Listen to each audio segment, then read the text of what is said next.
And we begin with the Defence Minister of India, Rajnath Singh, who has visited the southwestern French town of Bordeaux for the handover ceremony of the first Rafale combat jet. France will hand over to India the first of the 36 Rafale fighter jets today. The Defence Minister took a tour of Rafale manufacturer Dassault Aviation's plant in the port city of Bordeaux. Arrangements have also been made for a traditional Indian Shastra Puja, or weapons as worship, which forms a part of the Dassault celebrations in India. After the handover ceremony, the minister is scheduled to fly a sortie on the Rafale jet as well. आज का दिन Indo French strategic partnership में एक नया milestone है और वास्तव में बाइलेटरल डिफेंस कोऑपरेशन में नई ऊंचाइयों को छूता है। ऐसी उपलब्धियां हमें और बहुत कुछ करने के लिए भी प्रोत्साहित करती हैं। India's defense minister met with France's President Emmanuel Macron in Paris before reaching Bordeaux. The meeting reportedly went on for 35 minutes. The defense minister, after that, arrived in Bordeaux to receive the first Rafale jet. While receiving the jet, the minister posed for a photo op as well. Remember, the first batch of 4 aircraft is expected to be in India by the month of May next year. As part of the induction ceremony, Rajnath Singh is undertaking a sortie as well. And it's a ceremony that's not seen before. For starters, it sees an Indian minister performing a ritual like the Shastra Puja on foreign soil, and not just in any country. The venue is a place like France that has a strange relationship with religion. And the ceremony also marks the auspicious occasion of Dassault, a Hindu festival that marks the victory of good over evil. So the induction of an asset like Rafale has been carefully timed to coincide with festivities. It's a larger message that is going out to the world, a message that is both religious and political at the same time.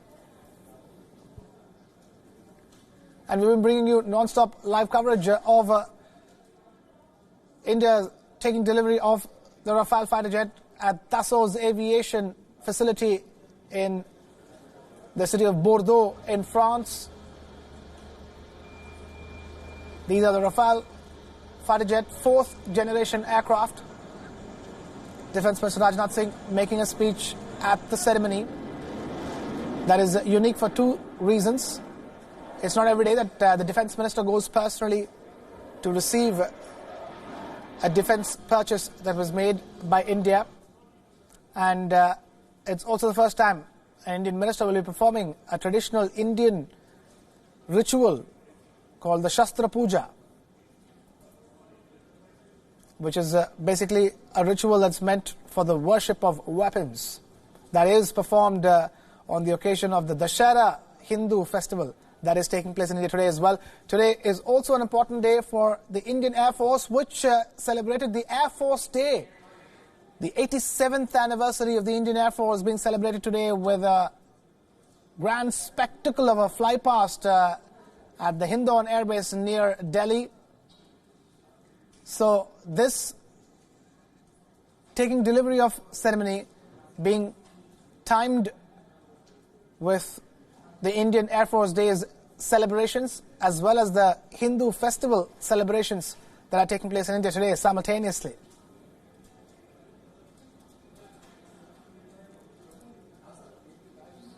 By September 2022, India would have taken full delivery of all the 36 Rafale fighter jets.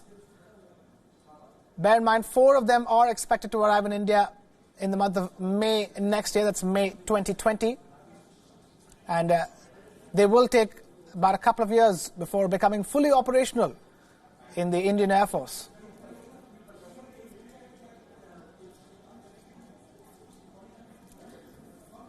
The first aircraft has been code-numbered as RB001.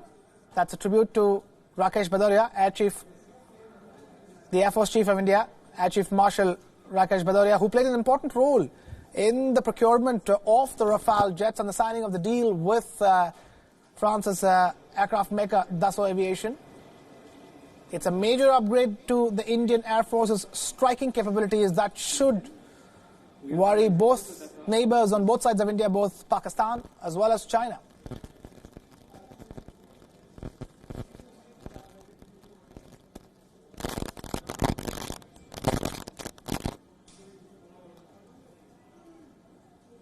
It's a momentous occasion, a strategic defense purchase. We have Elena Cases Montanez, our correspondent, joining us live from Paris. For more on that, Elena, thank you so much for being with us here on WION Dispatch. Talk to us. It's an important deal for India, clearly, because it boosts India's defense capabilities immensely. But at the same time, it's also an important deal for France. Yes, it's very significant for France. This plane, the Rafale, has been used by the French Air Force since 2004, but Dassault Airlines, which is a partly state-owned company which makes it, has found it extremely difficult to sell it to any other countries. They did sell a number to Egypt after a deal which took years to be arranged, and they are now selling 36 to Qatar, but the Indian order is the largest and the most significant, and so it's been hugely important for the French Air Force and for French aeroplane manufacturing that the Indian Air Force has agreed to take these Rafales. Elena, I want to understand how exactly is the French media reacting to this, because it's not every single time that a defense purchase has this taking delivery of ceremony where the defense minister himself flies down personally. Yes, he's gone to Marignac near Bordeaux, where the Rafale is made at a factory owned by Dassault Airlines, and there is a ceremony being held there today. Of course, this sale has been dogged by scandal throughout the many years that it's been in process. Of course, there was a large question mark over who exactly could be benefiting from this deal. The original deal, of course, made with the Indian government more than 10 years ago, was for the sale of 126 planes for just over 7 billion euros. That would have been about 61 million euros each. In the end, of course, India is only being supplied with 36 at a price of more like 129 million euros per plane. So that's a significant increase in price, and it's led to a lot of questions being asked here in France about who exactly Dassault Aviation is working with in India as a third party and where some of that money might be going. Of course, the deal also obliged Dassault to move some of its manufacturing to India, working with a third-party company, and their choice of company, a company called Reliance, was also very heavily scrutinised by the French media. The former French President, François Hollande, who brokered this deal, of course said that the French company was given no choice, that choice of a partner was made to it by the Indian government, and that neither the French company Dassault or the French government had any role in choosing their third-party company that they'll be working with in India. But there was a front-page headline scandal here in France, of course, when it turned out that that same firm, Reliance, had helped finance a film produced by the partner of François Hollande at the time, the actress Julie Gaillet. So it's something that has interested the French press, mostly because of these corruption accusations and scandal that continue to swirl around it. Elena Cases Montanez joining us live with that report from the capital of France, Paris. Thank you, Elena, for being with us here on WION Dispatch.